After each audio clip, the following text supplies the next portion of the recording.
Hi, I'm Dr. Barry. Corruption, corrupt politics, parasitic politicians, they're not new to Australia, Ireland, the United States. They're everywhere. And we the people allow them to get away with it. We've built jails for criminals. The question is, are the real criminals in those jails? Yes, perhaps they are, 90%. I dare say there are some innocent people in jail, put in there by the corrupt ones. Politicians in general are parasitic. And we, the sheeple, just let it happen. Now, a number of good men in Ireland, Australia, and in America have given up their homes and their freedom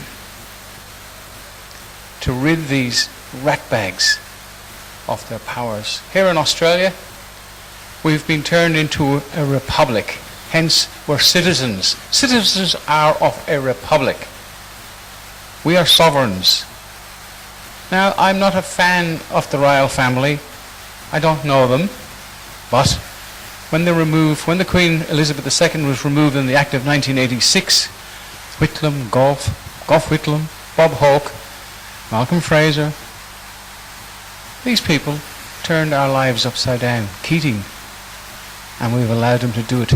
But one man here in Perth has turned the tables. Yes, Rod Culleton, Senator Rod Culleton, which is still a senator, was unlawfully dismissed by Brandis, Attorney General. What a load of rubbish, Attorney General. He took off to England to hide after his little bit of deception. He's back again. But now Mr. Culleton, or Senator Culleton, went to the UK along with some very good men from a common law organisation, Brian and a few other fantastic people, and the Privy Council in the UK has said that Senator Culleton has to be reinstated. Yes, reinstated. And the other senators that lost their position because of dual citizenship. I mean, what a load of rubbish it was at the time, but we the sheeple just accepted it as normal. Well, it's not normal. So these people are going to get back in. It's going to be interesting when Senator Culleton and his team go back to England, to the Privy Council again in this year, in May, around May sometime, and we will have a further information on our constitution being renewed. Now, politicians, in relation to these offences, treason, high treason, suppression of treason, fraud, abuse of office, will have to be charged. Because we have royal commissions here who are about as useful as the proverbial. Now, if you have a look behind me, all their symbols are hidden in plain sight. Have a look at this symbol of the Magistrates Court in Melbourne, where a kangaroo dangles a crown. It's just absurd. They're just laughing at us, hidden in plain sight. As everyone knows, I was duly elected in the federal parliament for Western Australia as a senator, and certainly, things have progressed. It was a very, as the Queen would say, a very annus horribilis 2017. But I just want to recap. Look, George Brandis nailed it on the head. I spotted it. I got past 16 High Court jurists and all the highest jurists in Australia, including 2 Chief Justices. The facts are simply this. I went into the chamber, I swore a sworn public oath to Queen Elizabeth II of the United Kingdom. There is no question about that. My role as a senator is to sit in a constitutional court. It's the High Court, it's the most powerful court in the country, yet other senators don't even know what the constitutional means. I mean, some of them couldn't even run water down a hose. And that is the shame of the whole thing. And how do I know that? Because I've been there. And that's not being disrespectful, that's just having people fill seats, doing what party policies. You know, I blame the Labor, I blame the Liberals, and I blame the Greens, to be honest. It took one farmer who had a beef with the bank, and I had to get into a platform where I could understand what is really going on, because what we experienced was experienced on 60 Minutes. I copped it pretty hard over the little key, and it got me out of Parliament, and the straw bales. But I mean, there are people in this country that are above the law, no question, because you know what, there is no law in this country. That was proven on the 12th of September when I asked the question why the High Court was not issuing its writs as per the second clause of our contract. And I urge people, that's the Constitution Act of 1900 UK, I urge people, the best gift you could give someone for Christmas or even Australia Day is a copy of our Constitution. You need to read it, because as subjects, not citizens, we're subjects. You are bound by that act. That is a contract that you have, and that's your ozone layer to protect your democracy. And what is happening is good men are not standing up.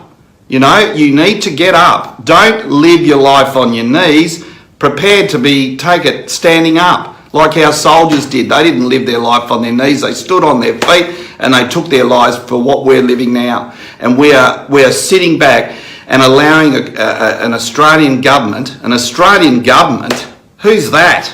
We're allowing these people who have infiltrated into our Parliament. Now, Cullerton is got to put his name on Section 44. He pulled all those senators into the mud, and look what happened. We've got senators representing us, politicians representing us, who swear an allegiance to a foreign power. And we're all wondering why Australia's going down the drain. To the House of Lords.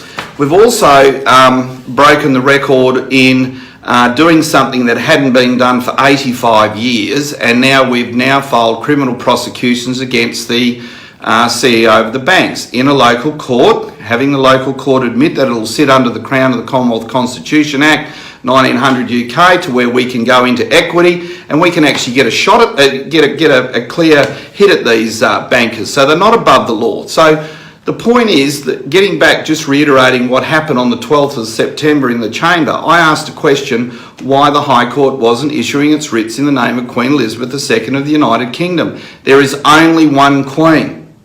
Now, I have been going back into the courts, but it's a legal nonsense.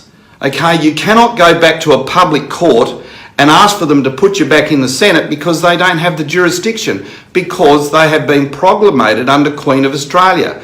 Queen of Australia is an adopted title. It's like having an individual adopted into your family. Yes, she's family, but can never be the true blood of the family.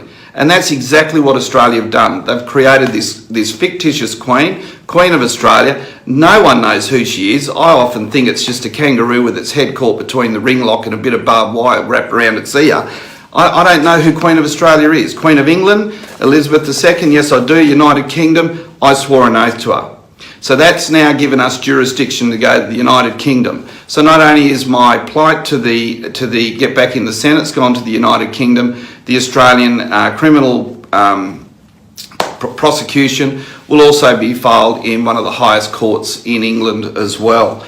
But as it's supposed to run, people voted for it, a referendum, they said no to a republic. We've been in a de facto republic. We're now going back to the UK, because we're telling UK, if you don't fix it up, you're liable. This is your law, fix it, and fix the politicians, and let the politicians stop going in there under foreign power and taking all our great land. I cannot express it hard enough, guys. We either stand up, like I say, good men remain on their knees, or good men start to stand on their feet, because they did it back early. They fought for this country, and you know what? I feel as a politician a hypocrite and Anzac Day. I'm sorry. We must be and come up and protect our great asset. Australia is a fantastic asset, and we're just letting it dwindle away, and we're leaving it all up to our politicians who are not lawfully sitting in the Parliament.